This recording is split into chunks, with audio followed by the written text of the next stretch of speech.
The house at the edge of Maple Ridge wasn't the kind people chose to live in, it was the kind they survived. Its wood sagged like old shoulders, its windows fogged from years of neglect, and its porch steps creaked under even the lightest touch. Yet every night, a tiny figure sat on those steps, knees hugged to his chest, watching the world like it was something happening far away. His name was Jordan Hayes, a 10-year-old boy who knew loss too early and silence too deeply. People in town whispered stories about him, how he never seemed to go to school, how he wandered the grocery aisles alone buying cans of soup, how the lights in his house flickered like they were fighting to stay alive. But no one really knew why the little boy lived there alone. The truth was simple in the kind of heartbreaking way life sometimes is. His parents had died in a car crash 6 months earlier. Relatives scattered across the country argued over who should take him in, promising they'd figure something out soon, but paperwork moved slower than grief. And Jordan, terrified of being sent to strangers, refused to leave the house where his mother's laugh still seemed to rest in the walls and his father's toolkit still waited by the kitchen door. So he stayed hidden, surviving the way children should never have to. He learned how to make noodles using only the microwave. He learned which stores didn't ask questions when he handed them crumpled bills.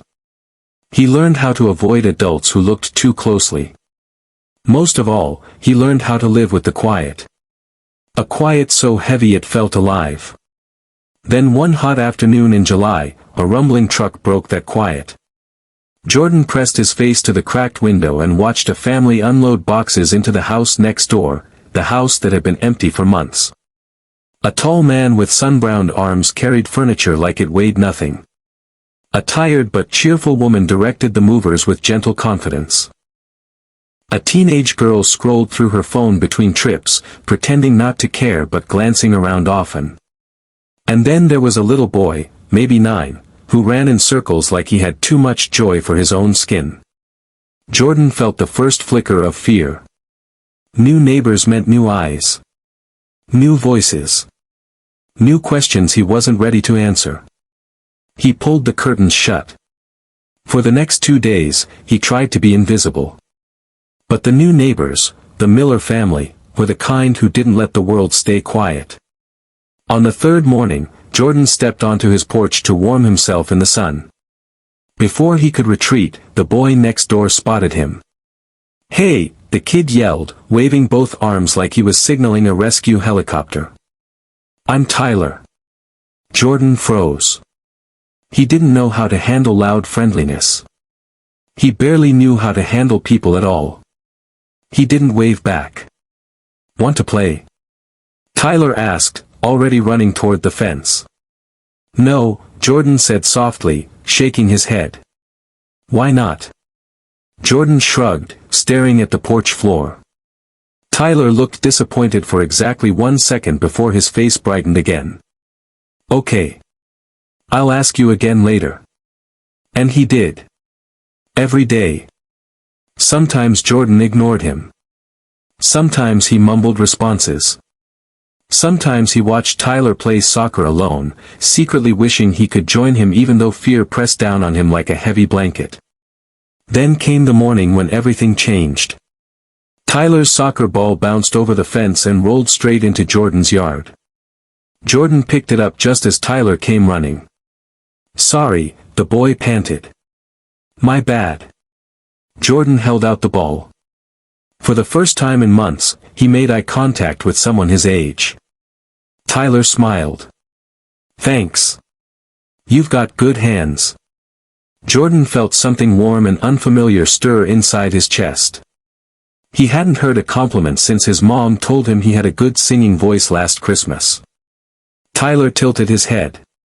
"Do you live here with your parents?" The question hit like a stone dropped into still water. Jordan looked down. "No. Just you." Jordan nodded once. Tyler didn't gasp. He didn't look sorry. He didn't step back the way grown-ups always did when they realized something sad lived too close. Instead, he said something Jordan never expected. "You must be really brave." Jordan blinked. "Brave? Yeah. I get scared sleeping alone when my nightlight goes out." It was such an honest, childlike confession that Jordan almost smiled. Tyler continued, "My mom made lemonade. Want some?" Jordan wanted to say yes more than he wanted anything. But the fear of being discovered, of being taken from his home, tightened around him like a rope. "I can't," he whispered. "Okay. I'll bring some to you." And he did. Half an hour later, Tyler placed a plastic cup of lemonade on Jordan's porch, like giving offerings to a shy forest creature. Jordan waited until the boy left before he tasted it. It was cold and sweet, and it hurt his heart because it reminded him of summer days with his parents in the backyard. The next day, Tyler's mother, Carol, walked over with a gentle smile and a small bag of groceries. "Hi, sweetheart," she said in a voice that made Jordan feel safe and anxious at the same time. "We had some extra snacks. Thought you might like them." Jordan stiffened. Adults meant danger. But Carol didn't push. She didn't ask where his parents were. She didn't take a step inside his boundaries. She just set the bag down and said, "If you ever need anything, we're right next door." For the first time since the accident, Jordan felt seen without being hunted. In the days that followed, the Millers slowly chipped away at the cold world around him. Megan left him comic books on the porch. Grant fixed a section of the fence between their houses without asking for anything in return. Tyler talked to him every day, even when Jordan didn't talk back. Little by little, Jordan stepped off his porch. First for a few seconds. Then for minutes. Then long enough to watch Tyler play soccer. And then one evening, life forced his world to shift again. Jordan heard shouting, quick, frightened shouting. He rushed toward the street and found Tyler sitting on the sidewalk, his knee scraped and bleeding, tears wobbling in his eyes. Before Carol could reach them, Jordan knelt beside the younger boy. "It's okay," he said softly.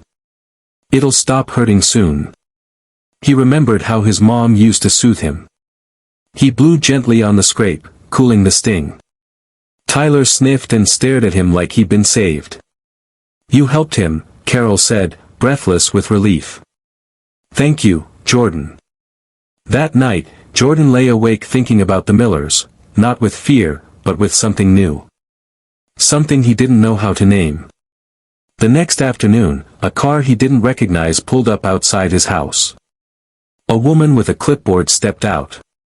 She walked with purpose. With authority. Jordan's stomach dropped. A social worker. Someone had noticed the groceries. The small changes. The movements in a house that should have been empty. Jordan backed up toward the door, heart pounding like alarm bells. She approached slowly. "Hello, sweetie. I'm looking for Jordan Hayes." Before Jordan could run or speak or hide, a voice came from behind him. "He's with us." Carol walked up, chin lifted, fear trembling in her eyes but courage overriding it. Grant and the kid stood behind her, forming a quiet wall of support. The woman blinked.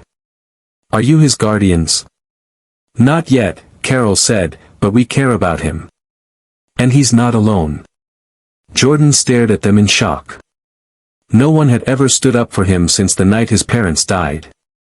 The social worker knelt so she was eye level with him. "Jordan, are you okay living here by yourself?" He looked at the Millers. At the family who had brought him food, kindness, laughter, and warmth he didn't know still existed in the world.